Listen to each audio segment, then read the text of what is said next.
Welcome to the brush. Hopefully this is the start of like a daily show. Hopefully I'll be able to film this at least 3 or 4 days a week, about upload. Just showing you what I'm doing on a day-to-day basis over a period of an hour or two. At the moment, what I need to do is finish off my night scythe. I've painted it. One finished, painted. Effectively it's the Doomscythe variant. I've got to finish off painting up the night scythe attachment. I've not glued that in place, it's just there to swap in and out. So that's the Doomscythe finished and painted. I've just now got to finish the base. So I've put some cork tile, super glued it down. I tend to use these. This is the standard UK Wicks cork bathroom tile. You buy them in packs of 12. They're foot square. I think they're about four or 5 quid, or they used to be. I don't know what they are now. But yeah, I've used these since I was a child, so I've been using these probably 35-40 years, various different things. First thing I used them for was my first sort of tabletop battle mat. Effectively chuck 12 of these down, you can make a 3 foot by 4 foot table, no problem, in no time. Make huge sort of sand stacks out of torn up bits of it, glued, or not even glued, just stacked up loosely. I started off playing a lot of Epic.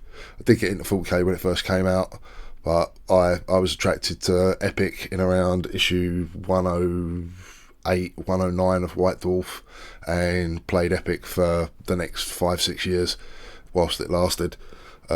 Yeah, I tend to use this as my battlefield, large sections of this anyway. So what I've done is I've super glued some layers of cork tile. I know some people in the hobby don't like using it. I do try to disguise it so it doesn't look like cork tile if I can. And what I've put on top of it is some wood filler. Again, this is another UK staple. Used to get it from, I think, Home Base, but I think Wicks do this stuff as well, or B&Q do. And it's basically Ronseal wood filler.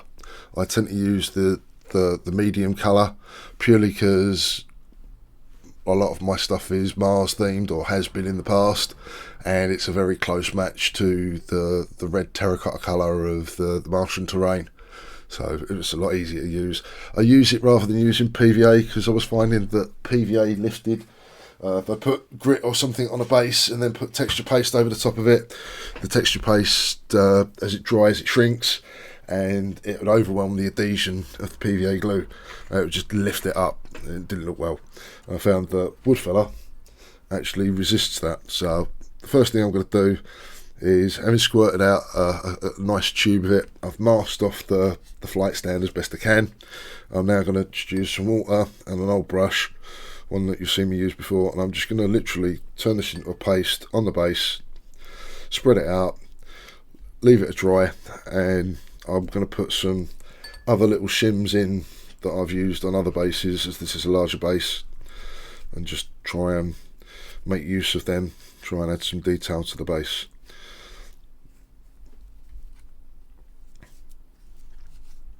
So whilst it's still fairly thick, I'm going to try and smear this along the ragged edges of the cork tile, try to disguise it somewhat. Also backfill some of these bits so that when I add stuff over the top of it later, it doesn't look as bad. And it also adds some sort of 3D aspects to the flat sections of the base. And I'm already telling that I'm going to need to put some more on here, because there ain't quite enough. Which I thought was going to be the case anyway.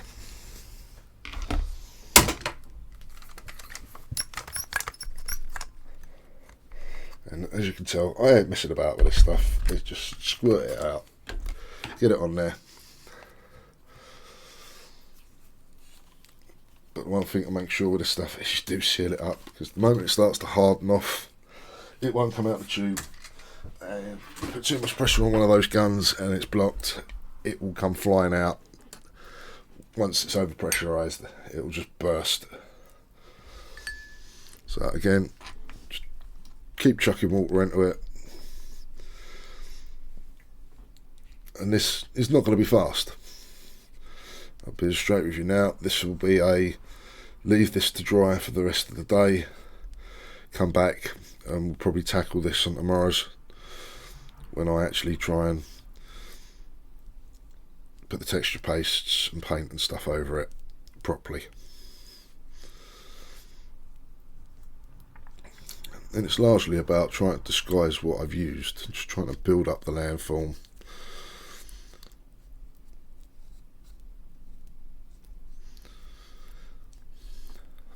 And again, that's part of the reason why I masked off the flight stand, is so that I can get this right up to it without having to worry about trying to clean it off afterwards.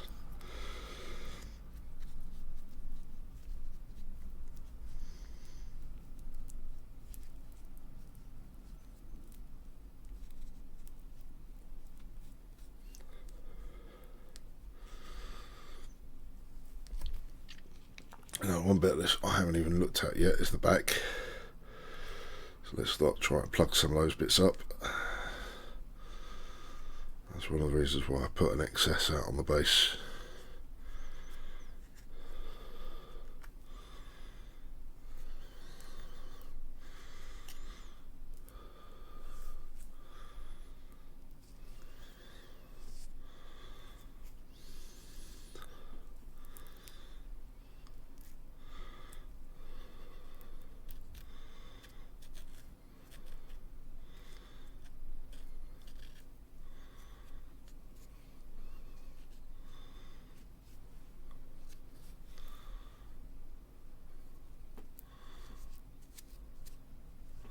At this stage, it really doesn't matter about the little bits that are on the masking tape. We'll take that off and replace it once this is dry in the clean up.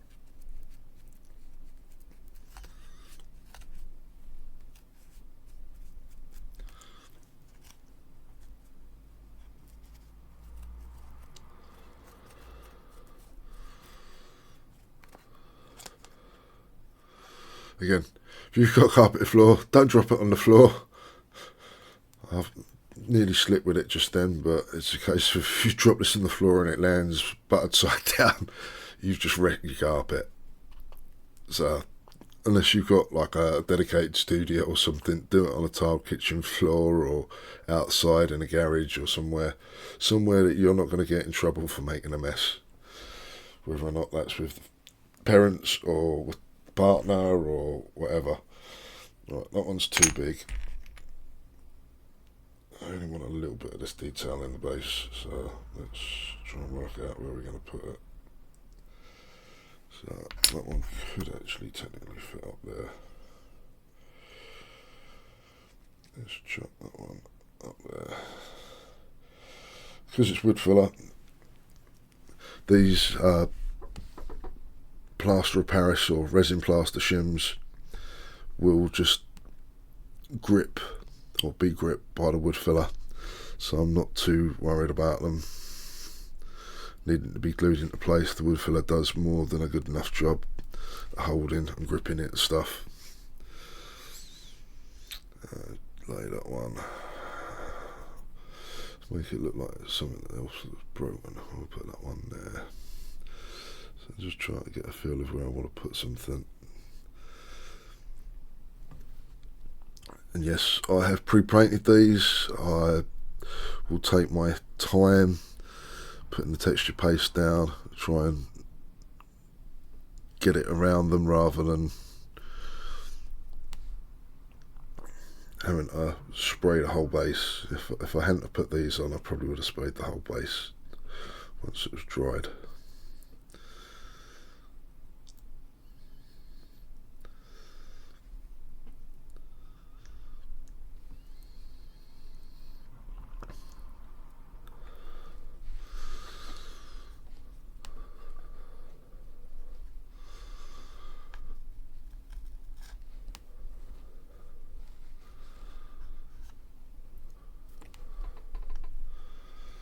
and that will do for the base. So what I'm going to do is go and put that somewhere to dry, clean my hands, change my water, come back after having a cup of tea, and we'll look at something else. So I'm leaving this to dry. It's more or less touch dry at the moment, but the deeper areas need time to cure, so I'm going to leave that to dry off. As I say, this would be my go-to for my Martian theme bases, just because the colour match is so close to Martian Iron Earth as it is. It tends to help make the process easier for a lot of the Martian theme stuff, which is most of my AdMech and my Death Guard. I've got a Martian theme base, so it was discovered during that process, and I've carried on paint over it. One of the nice things about it is it will file and sand down quite nicely. It won't fracture like resin plaster or something will. So it's a case of you can actually use it in press moulds. I have swapped out resin plaster for the wood filler at times. Probably not for things with so much detail, but if it's a low detailed part, it will copy quite well. But I'm going to leave that to dry. I've got a couple of other Necrons on table at the moment. I've got Oracle and Divana that's part way through, and I've got another Necron Geomancer Cryptek. I've also got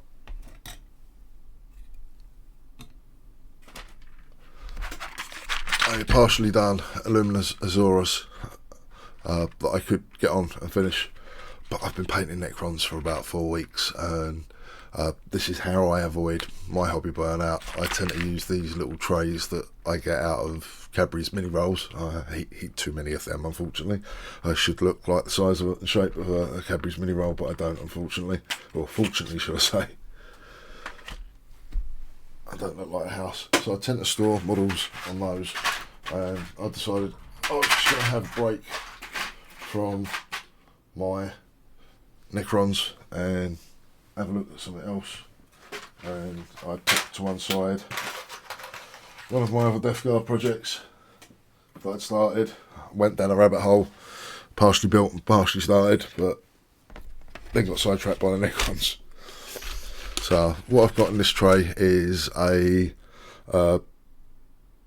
converted Saturnine Praetor, but I have more or less followed along Pete the Wargamer's tutorial on converting.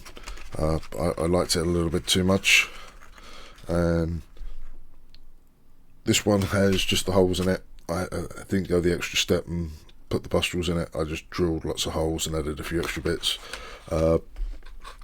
The abdominal section that I've added is just abutted up into the lower abdomen on the suit, and then I fitted the legs around it.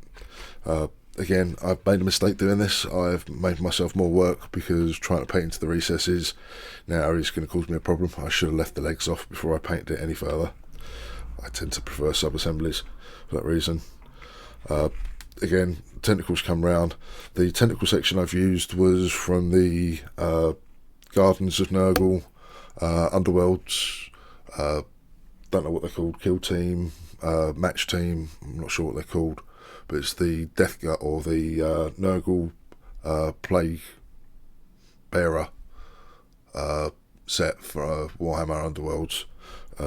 I've used the various components from a kit in various different things. I've used Squat, the fly drone on other models, and basically I've taken the abdomen from one of the blade bearers that looked rather interesting and chucked into this Saturnine Terminator.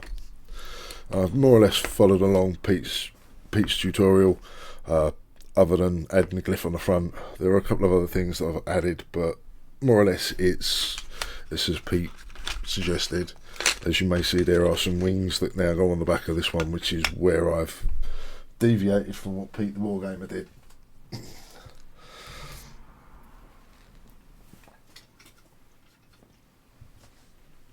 And this is a model I was working on quite some time ago.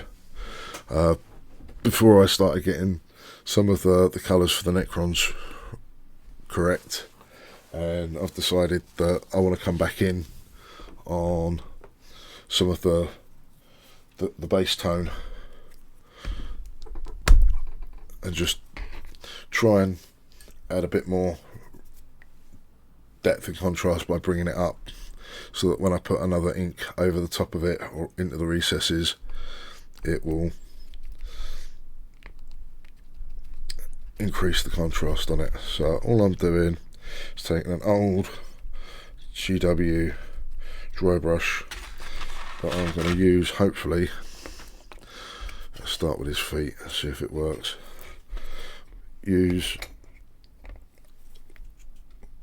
Like I've been using the makeup brushes, I just want to try and pick at some of the edges. I'm using a wetter or wetted brush rather than just using a straight dry brush.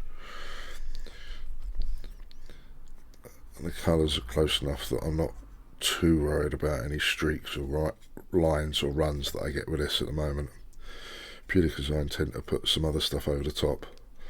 And that's one of the things I think too many hobbyists get weighed down with, is, I need to make sure that I've got a completely smooth coat on the previous coat. Sometimes you don't. Sometimes you just need to have enough colour there that the next colour over the top has got something more to adhere to and blend in with. I tend to find that simplifies things a lot of the time with the hobby. It's about how can I make something look good without having to spend 950 hours or so painting the Golden Demon piece. I have entered Golden Demon before. I've never got anywhere with it. My painting is probably too crap for that. By the time I have caught up to where the current master painters are, the painting techniques have moved on and they're doing something even crazier and stupider than what we were doing before. It's just now a level that I don't think that the competition, Games Workshop or other painting competitions match up with. It's almost as if the hobby is fracturing into two different things. You've got the wargaming side of things, the tabletop side of things, where people just want stuff painted, looks good, can be played on tabletop, but isn't so precious that if someone knocks it over or the paint gets chipped or something, that it's the end of the world. Versus these competition pieces where you've got people spending 950 hours, 1,000 hours, 1,400 hours painting a competition piece. Now, my issue with that is if they change the competition rules part way through the year, you ain't got enough time about sort that miniature for competition. If there's a change in base sizes or category or height limits on some of the categories, which they've done over the years, Games Workshop have changed some of the categories. I don't know what it's like these days, but I know back in the day, 20 plus years ago, that people were complaining about, the category was this year, and next year it was this, and it's changed, and it's changed, and it's changed.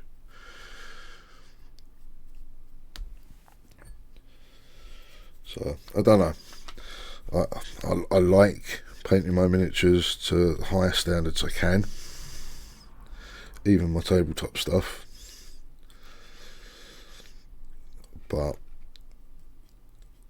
unless I can get paid to spend 1,000 hours painting something, I mean, if minimum wage in this country is around £12 to £15 an hour, and you're spending 1,000 hours painting something, who's paying you, or how are you acquiring effectively the equivalent of £12,000? So it's a case of unless it's able to make money where are you getting 12,000 hours to spend painting a single piece, other than to win that trophy? And unfortunately, there are an awful lot of good painters out there these days. Most of them, by far, are better than me. And a lot of them have probably not been in the hobby for anywhere near as long. They're just naturally better painters. And that's the thing. I would say anyone can learn to paint.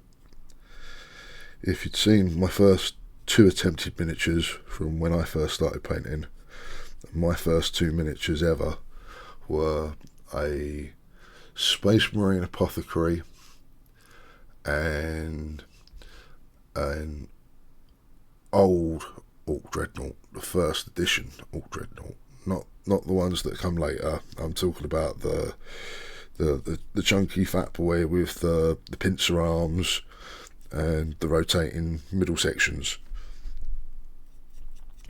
And the Space Marine Apothecary, I tried to copy the one that was in White Dwarf. I think it was White Dwarf 102. And this Space Marine Apothecary was white and red, split down the middle, white and red, with a very, very thin black line down the middle. Well,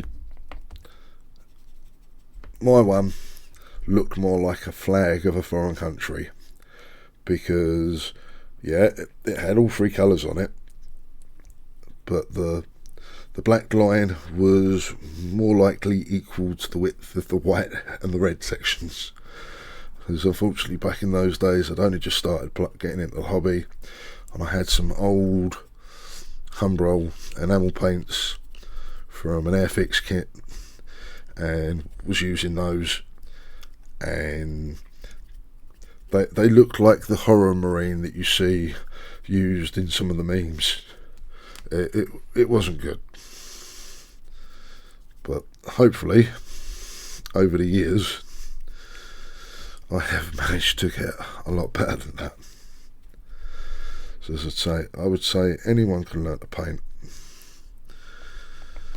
It's just a matter of practice.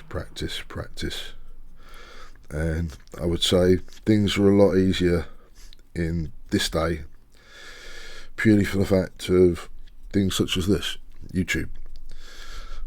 Being able to see more than just a photo in a magazine, to actually see how paint is being applied, to see how people are actually going about painting models.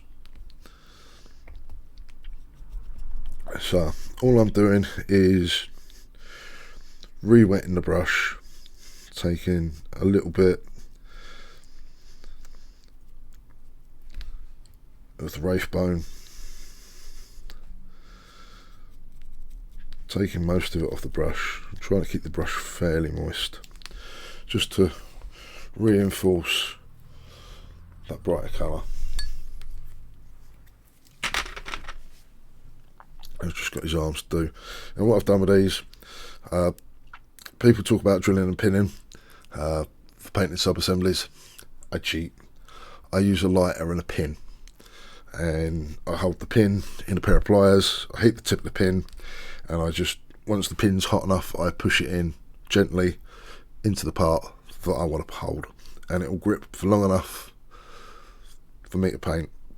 Generally don't come loose, and most of the smaller parts I have done this to, and at times it just gives me something easier to paint or hold, especially when rattle canning undercoats and stuff. So again, same thing, the brush is still wet, into some more of the Wraith Bone,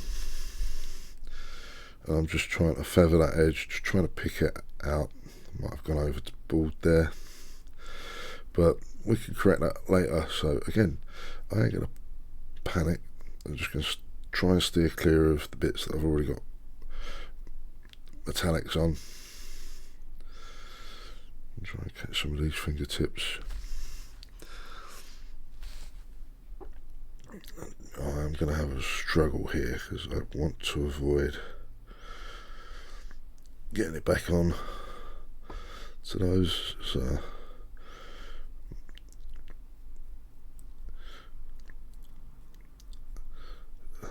and I don't know if you can see on camera, but I'm trying to keep my strokes light.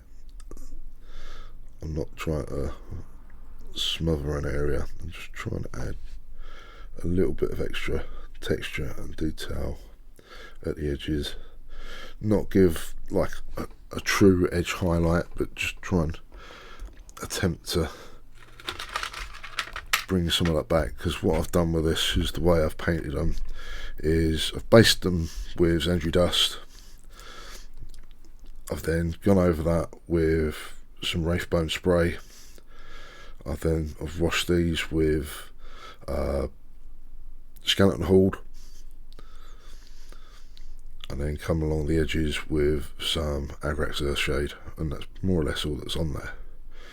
So I just want to try and bring back that edge, because once I'd given it a burst of Wraithbone, I then dry brushed it with Wraithbone before I then washed it. This is just trying to bring back some of that higher points, the brighter colours. And again, I don't have to be too precise, it's just giving a hint of something.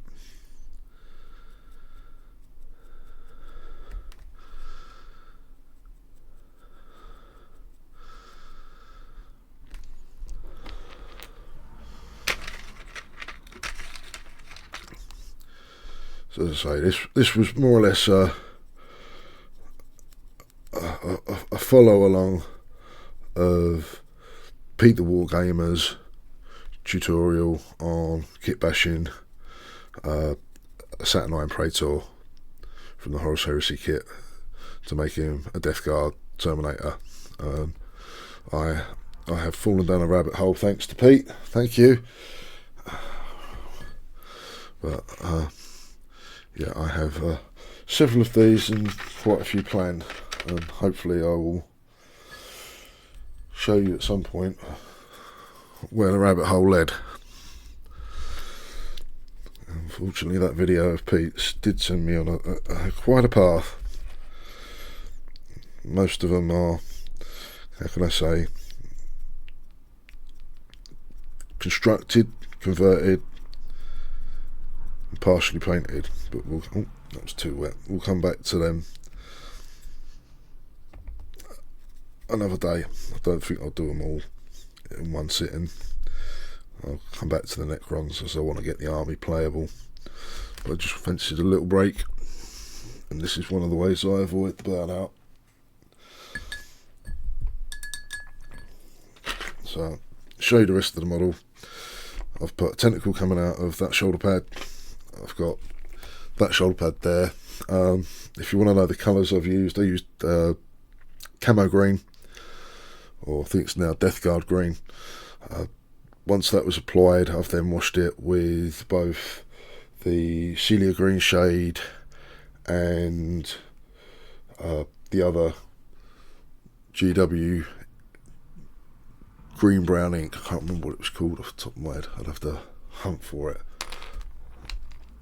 But there are two green inks in the GW range. One of them's Celia green shade, which is the blue-green one, and then there's another one which is a brown-green, and I've used both of them one after the other on these, and then dry brush them back up afterwards. I've got more detail work to do on him. The next stage I'm going to do is I'm going to put some rattling grime over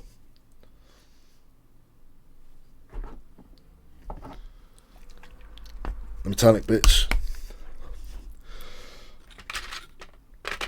I'm probably on the blade and that going to base it with some Iron Warrior and then wash it with some Typhus Corrosion before then putting the rattling grime on it. But that's probably where I'm going next, so let's get that Iron Warrior on first. And again, this is one of the things that I think a lot of hobbyists make a mistake with.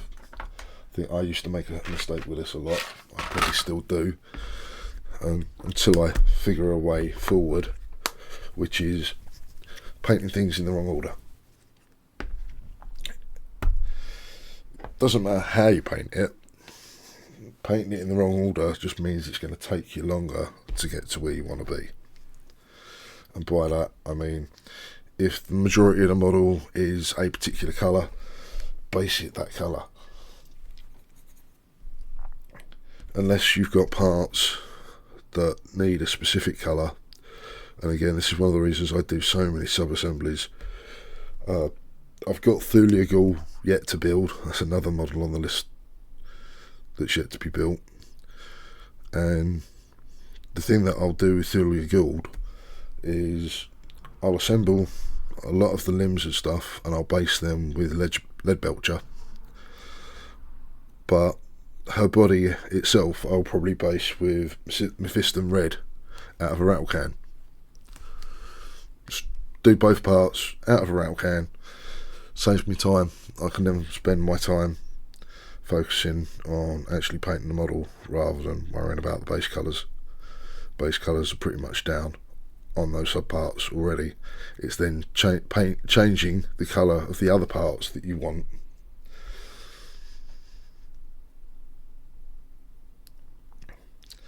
So yeah, I'd say one of the biggest costs to time in the hobby is painting things in the wrong order.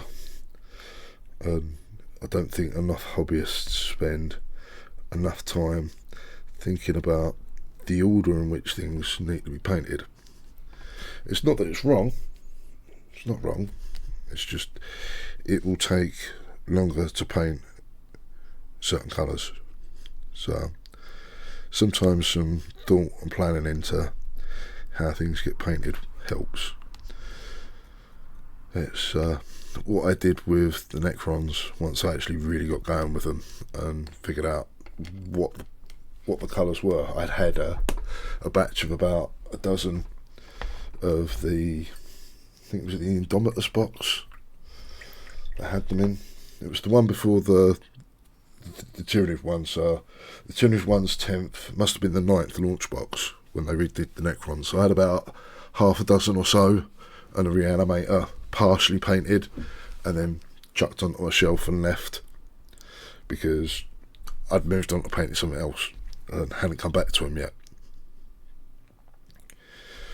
So it's one of those things. I avoid hobby burnout by storing miniatures in silly little cardboard trays and then sticking them on shelves so that they get to a certain point, and it helps me avoid the burnout. And it's one of the reasons, yeah, I've been painting Necrons probably solid for the last month and a half, and I just fancied a little break, so I'll have a go at something else. I'll tackle something else. It's a way of breaking up the monotony. So I'm probably going to pause it there for today, and tomorrow and come back and start on actually getting them assembled. I'm probably going to go paint some of the Rattling Grime on off camera. I'm sure you don't need to see me painting Rattling Grime on. That's probably what I'm going to do later on. If I do film it, I'll upload that footage as well. But I've more or less copied Peter Wargamer's tutorial step for step, more or less. The only thing I've not done is added any steel bearings or ball bearings into the model. And the other major detail I've done is I wanted him to have a little bit something special. So not precious with my models at the moment. I've got some small wings from a Pascal Plague Rider of Nurgle kit to go on the back of him. So he's got two small wings to go in the back at the bottom, and then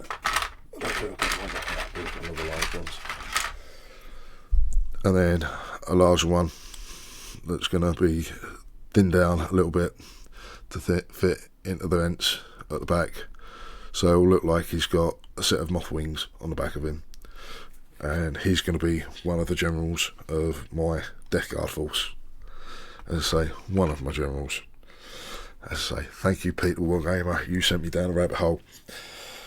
There are a trio of these to come. Thank you for watching. I've been the Adept to the Brush, and I shall see you later.